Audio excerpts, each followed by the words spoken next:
الحمد للہ وکفا وسلام علی عبادہ الذین اصطفیٰ اما بعد۔ علم میراث کی اہمیت پر گفتگو جاری ہے اور آج اس کی دوسری قسط ہم جاری کرنے جا رہے ہیں۔ قرآن مجید کے اندر سے ہی اس کی اہمیت کا اندازہ لگایا جا سکتا ہے کہ یہ کتنی اہمیت کا حامل علم ہے، اور علوم کے اندر اس کو ایسا ہی مقام حاصل ہے کہ جیسے ایک انسان ہو اس کا سر ہی نہ ہو، تو اس کو اتنا مقام حاصل ہے۔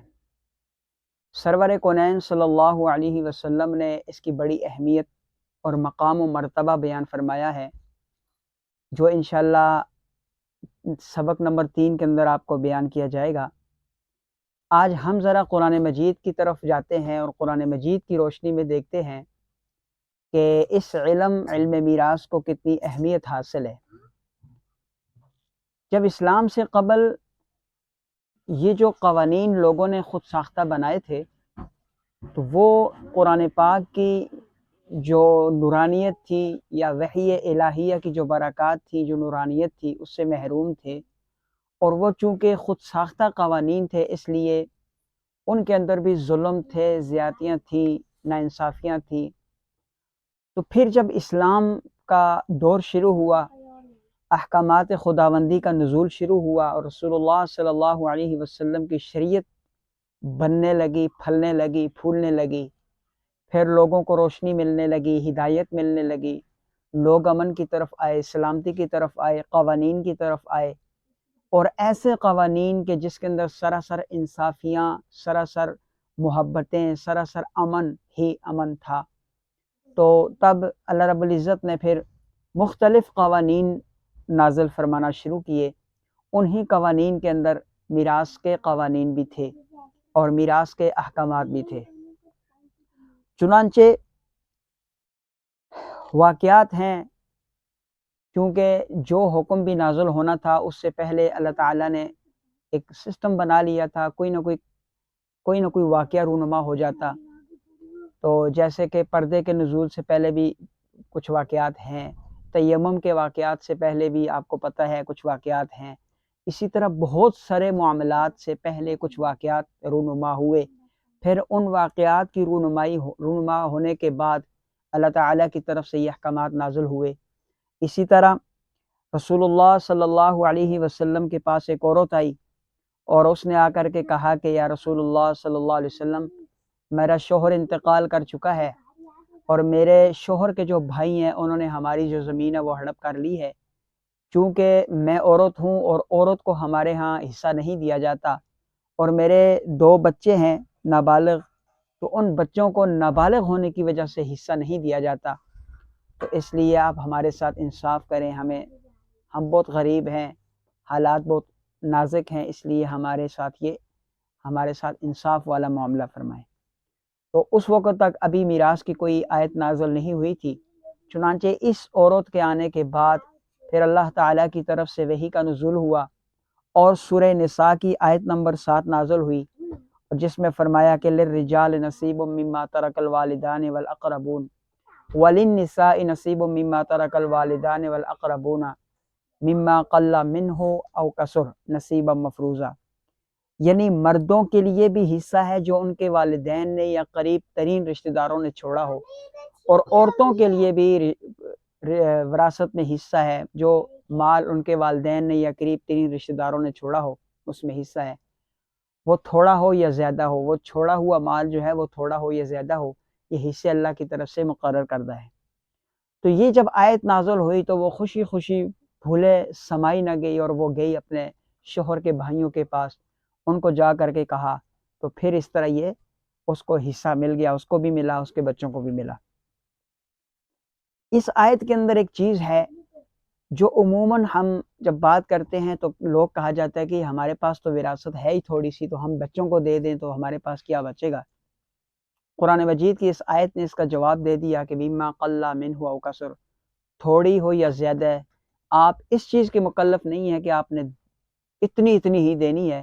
بلکہ جو اللہ نے آپ کو دی ہے اسی میں سے دینا ہے، مما قل منہ او کثر، کیونکہ اللہ تعالیٰ فرماتے ہیں کہ لا یکلف اللہ نفسا الا وسعها، ہم کسی کو اس کی وسعت سے زیادہ تکلیف میں نہیں ڈالتے۔ اور دوسری آیت ہے اسی سورہ نساء کی 8 نمبر آیت ہے وَإِذَا حَضَرَ الْقِسْمَةَ أُولُو الْقُرْبَى وَالْيَتَامَى وَالْمَسَاكِينُ فَارْزُقُوهُم مِّنْهُ وَقُولُوا لَهُمْ قَوْلًا مَّعْرُوفًا، کہ جب میراث کی تقسیم کے موقع پر آپ کے پاس کوئی قریبی رشتہ دار ایسے جو وراثت کے حقدار نہیں ہیں، وہ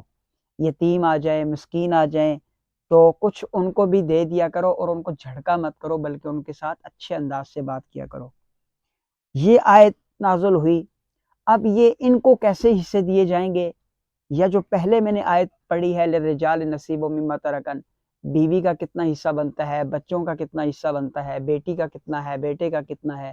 تو یہ سارے حصے انشاءاللہ آگے آنے والے اسباق کے اندر، آنے والی اقساط کے اندر بیان کیے جائیں گے۔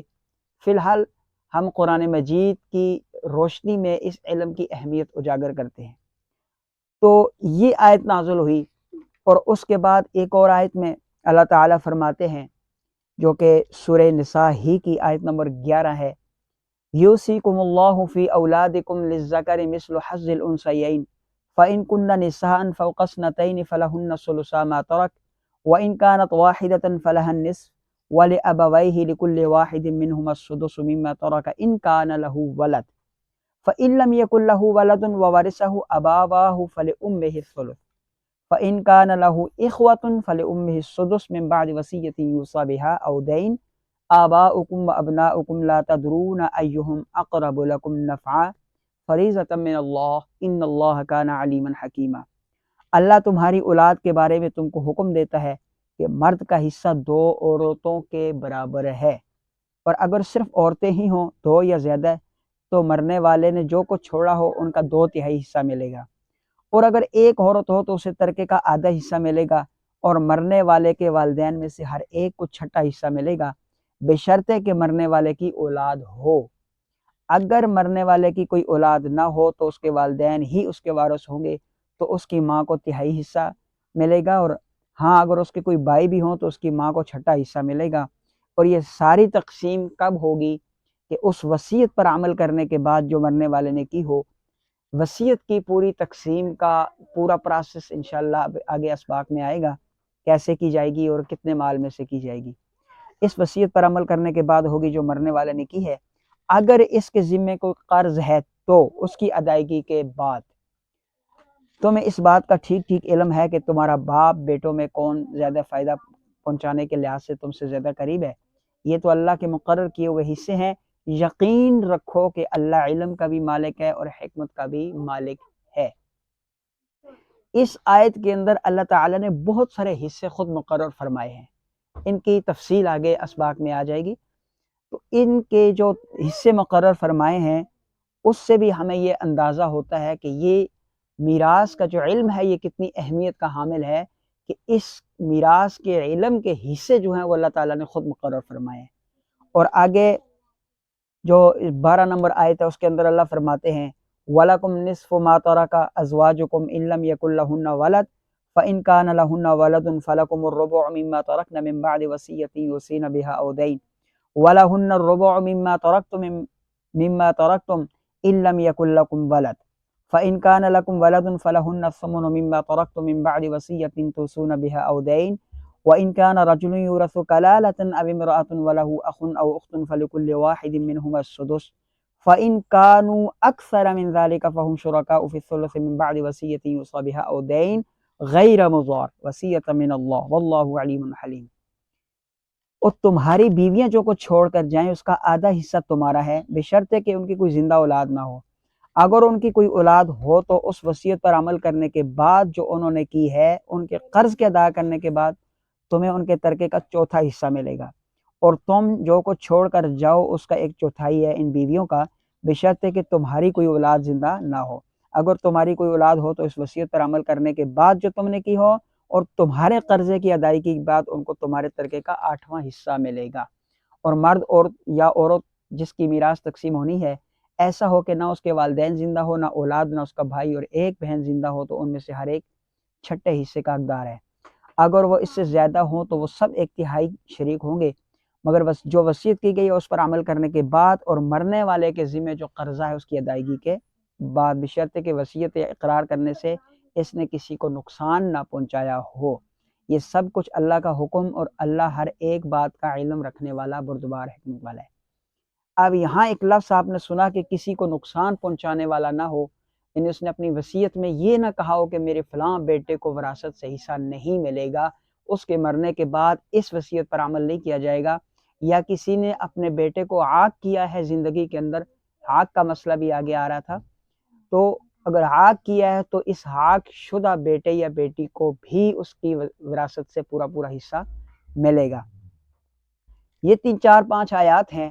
جو علم میراث کی اہمیت کو اجاگر کرتی ہیں، اور اہمیت کے لیے ایک لفظ کا ہونا ہی کافی تھا جو اللہ تعالیٰ کا کلام بن کر اترا ہو، لیکن یہاں اتنی آیات ہیں اور پھر ہر ایک رشتہ دار کے حصے خود مقرر کیے گئے ہیں۔ اس سے علم میراث کی اہمیت کا اندازہ بخوبی لگایا جا سکتا ہے۔ السلام علیکم ورحمۃ اللہ وبرکاتہ۔